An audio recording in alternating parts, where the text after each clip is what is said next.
Selamat malam teman-teman, terima kasih masih menonton. Jadi kali ini kita langsung ke pembahasan. Nah, sedikit yang mau intermezzo gitu kan. Ketika teman-teman mau kontur, mau pocket, mau berbagai hal, itu akan terjadi dua kasus di mana upcut dan downcut gitu kan. Nah, pemahamannya apa sih? Habis ini kita bahas gitu kan.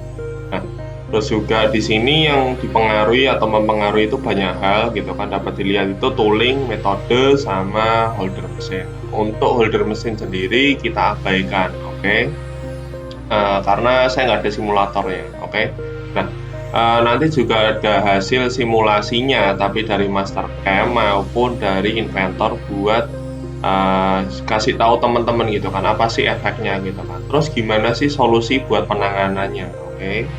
Nah, selanjutnya, nah, kita ambil dulu konsepnya gini, dapat dilihat di bagian kanan, itu ada endmill secara keseluruhan, terus juga ada pandangan bawah tuh yang floatnya, depan, atas. Nah, kita udah sepakat ketika kita pakai spindle gitu kan, itu kan M3 dilihat dari atas gitu kan. Jadi ketika ini spindle ini benda, kita lihat dari sini M3 searah jarum jam. Nah, kita juga lihat floatnya gitu kan. Nah, kondisi sekarang kan terbalik.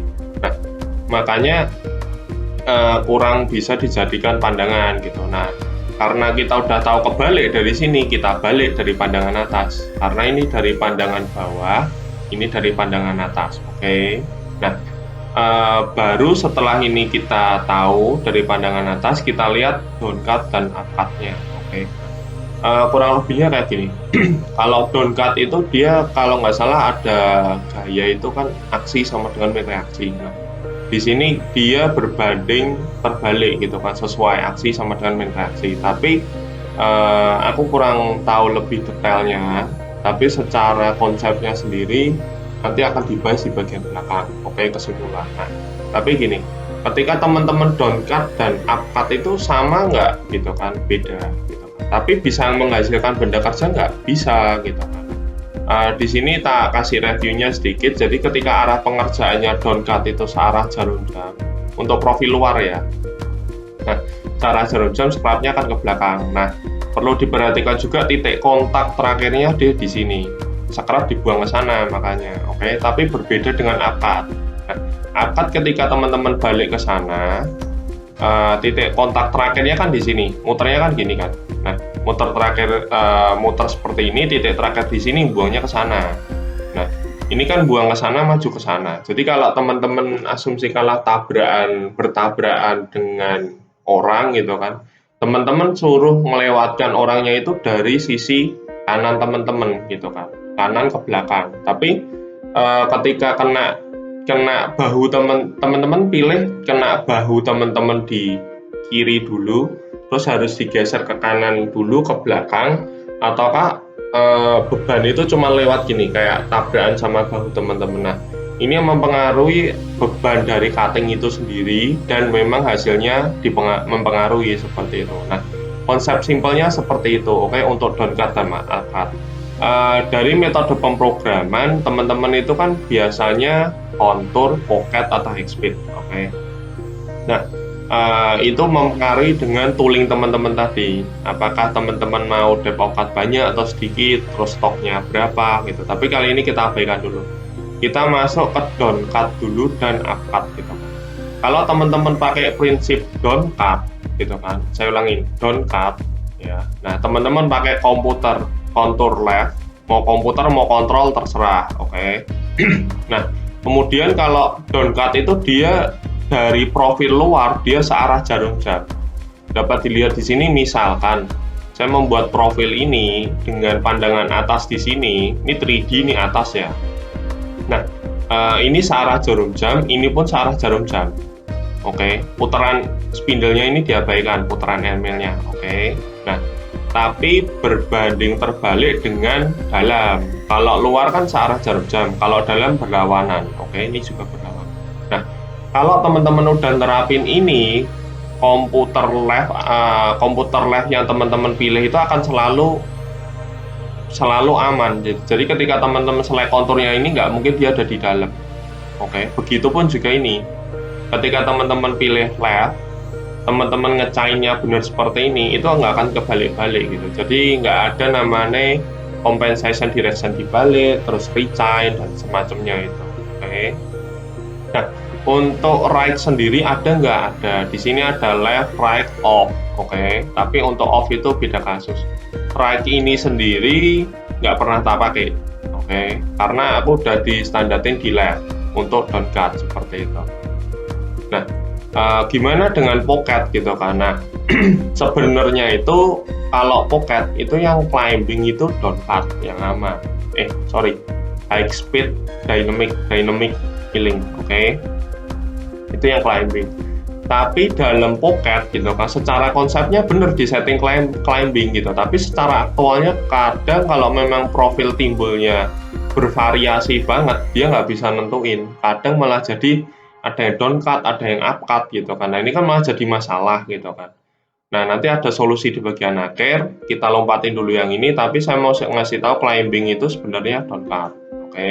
Nah di dynamic sendiri itu ada 3 settingan, climbing, konvensional, zigzag gitu kan. Kalau ini down cut, climbing, konvensional up cut, zigzag, down cut, dan up cut gitu kan. Nah teman-teman bisa coba sendiri, terus juga di bagian zigzag itu nanti dia konvensional fit rate gitu. Kalau teman-teman settingnya zigzag itu karena dia down cut dan up cut dijadikan satu. Intinya teman-teman mau proses roughing seperti itu. Oke, sekarang kita di master cam. Nah, preview barangnya seperti ini. Oke, nah untuk distance-nya sendiri dia pakai jaraknya 10 mili. Jadi sesuai dengan end mill-nya. Oke. Nah, ya sesuai dengan end mill-nya. Nah, yang perlu diperhatikan di sini aku udah buat program gitu kan.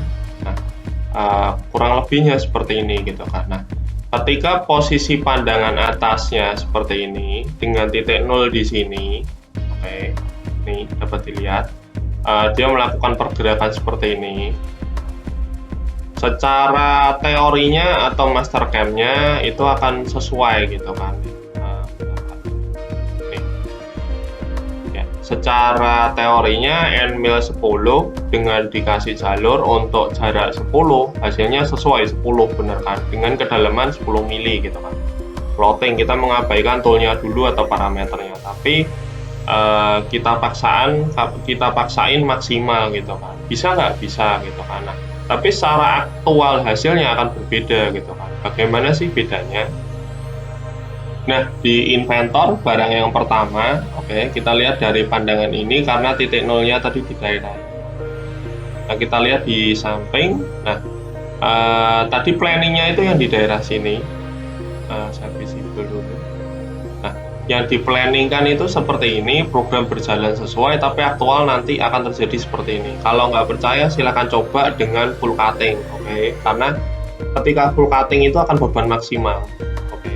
Nah, aku mau ngasih tahu kenapa sih terjadi kayak gini, karena ini berlaku sistem down cut dan up cut, dimana di sini down cut dia memiliki area lebih dan di sini up cut, oke? Karena dia nolnya di sini tapi up cut beban dia belok dan merusak bendanya, oke?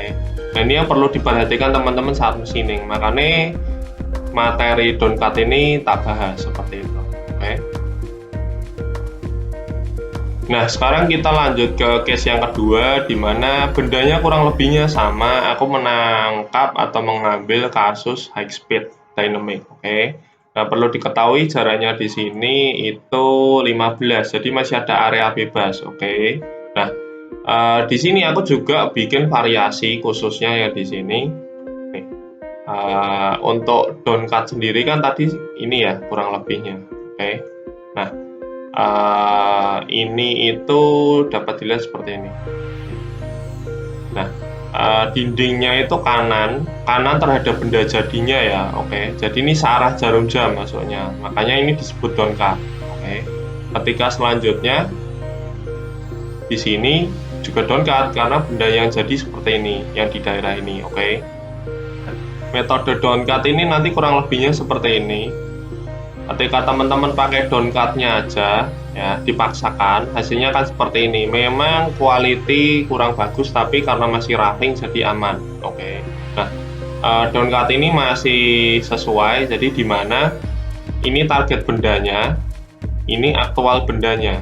Oke, kan masih ada lebih tuh. Jadi masih aman ya, seperti itu. Oke. Lalu yang kedua, ada akad. G-code atau backplotnya sama, tapi startnya beda. Nih. Nah, dia dari kiri ke kanan. Oke, ini akad ya. Oke, akad. Karena harusnya kan searah jarum jam untuk yang profil timbul atau luar. Ini kan bisa dianggap luar gitu. Karena yang dipertahankan, oke, yang dipertahankan. Oke, selanjutnya yang di sini juga sama. Ini jadi akad karena berlawanan jarum jam untuk profil luar. Oke. Nah, di sini previewnya kenapa merah? Karena kita pandangan samping nih.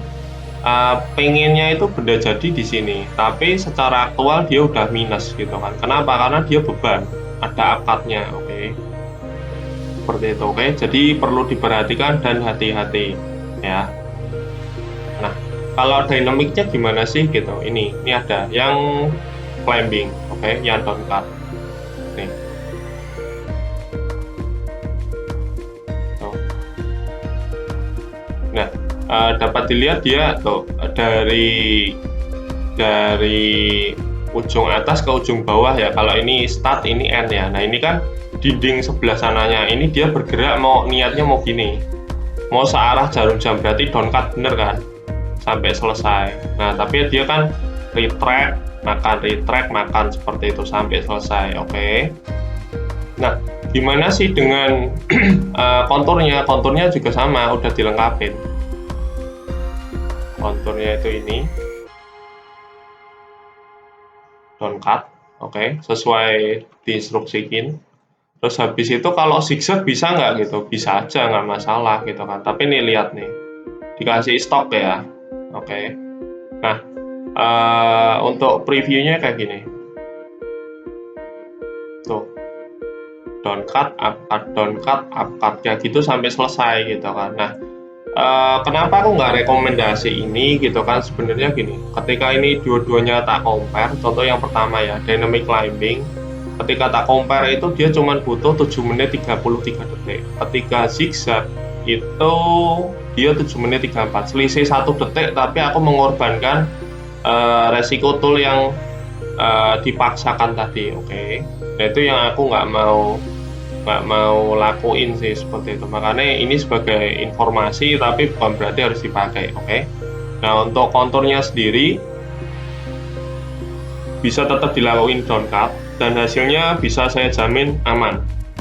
Tapi kembali lagi untuk toolnya sendiri waktu roughingnya ini menurut saya kurang aman, seperti itu.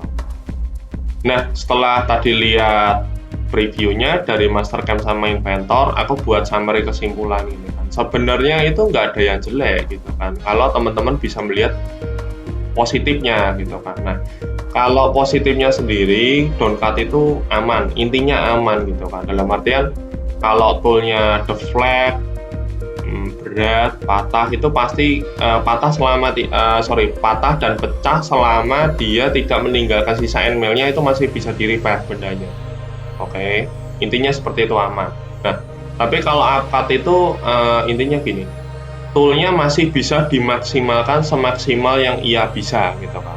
Jadi sampai patah gitu. Kalau downcut kan kelihatan tumpul tuh, terus dipaksa patah langsung. Tapi kalau upcut, tumpul pun setahu saya masih bisa, tapi udah maksa sebenarnya, seperti itu. Nah, tapi dilihat juga di bagian kelemahan, downcut itu kan tumpul juga, upcut juga tumpul, sama-sama tumpul tapi kuat di upcut. Nah, untuk downcut ini juga harus diperhatikan karena dia akan menciptakan defleksi 1, 2 lifetime itu sendiri yang berarti siap-siap patah, oke. Nah, kalau upcut sendiri resikonya tadi berbanding terbalik dengan downcut gitu kan, dimana dia tidak aman. Kalau yang downcut tadi kan aman, kalau yang upcut tidak aman. Karena apa? Teman-teman salah sedikit dia makan ke area benda yang udah dilihat di Mastercam sama Inventornya, oke. Nah, kalau dari segi pemotongan ini menurutku ya sedang sama besar gitu ya, tipis-tipis sih kalau teman-teman nggak diproduksi banget gitu, kayak Mas Pro bikin perusahaan yang pakai milling semua gitu. menurutku nggak begitu kerasa gitu kan. Tapi ketika teman-teman diproduksi itu akan kerasa gitu kan. Oke. Terus dari segi finishing, experience yang pernah tak lakuin, downcut sama upcut itu bagus upcut sebenarnya dindingnya terhadap roughness-nya, kehalusannya. Tapi ya itu tadi banyak resiko. Nah, dari resiko plus minus yang ada ini aku tetap pilih ke downcut gitu. Kenapa? Karena itu downcut dia mainnya aman. Karena secara keunggulan tadi aman, secara quality ya udah cukup lah gitu kan, bebannya juga sedang. Oke. Kalau apa kan itu banyak merahnya tuh, merahnya 2 plus 1 netralnya 1. Kalau yang downcut kan menurutku merahnya 1 netralnya 3 gitu, kurang lebihnya jadinya terhitungnya lebih aman ya seperti itu. Nah, terus solusi sendiri intinya gini, kalau teman-teman finishing mungkin aku nggak begitu mempermasalahkan gitu. By experience juga nggak pernah kejadian gitu kan, tapi memang histori ada sih dari tetangga. Oke. Tapi kita balik dulu solusi, kita fokus ke roughing dulu karena yang fatal atau kritikal itu di roughing. Oke. Nah, di roughing ini kalau 2D tadi aku udah ngasih tahu ya, intinya downcut kurang lebihnya seperti itu.